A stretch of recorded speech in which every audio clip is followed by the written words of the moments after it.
2 வருஷம் முன்னாடி ஒரு 2 பேர் வந்தாங்க. இந்த ஒரு 4 வருஷம் 5 வருஷம் கல்யாணம் பண்ணி சுவாமி குழந்தை பாக்கியம் கிடைக்க மாட்டேங்குது.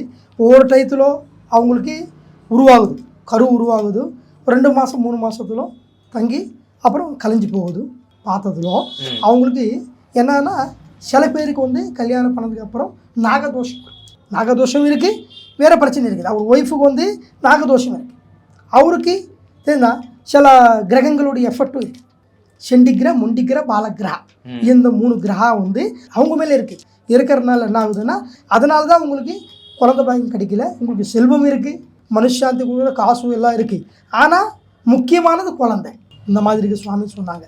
சொன்னதுனால 3 அமாவாசை 3 பௌர்ணமி அந்த கிரகாக்கு பூஜை பண்ணி அதுக்கு கொடுக்க வேண்டிய சாப்பாடை கொடுத்துட்டு அந்த கிரகானை எடுத்தாச்சு. எடுத்ததுக்கு அப்புறம் அவங்களுக்கு குழந்தை பாகம் உண்டாச்சு. மறுபடியும் குழந்தை பிறந்துட்டு நிறைய வாட்டி சுவாமி நீங்கள் நல்லா பண்ணியிருக்கீங்க, சுவாமி நல்லா இருக்குன்னு சொல்லி அவங்க நிறைய பேருக்கு சொல்லியிருக்காங்க.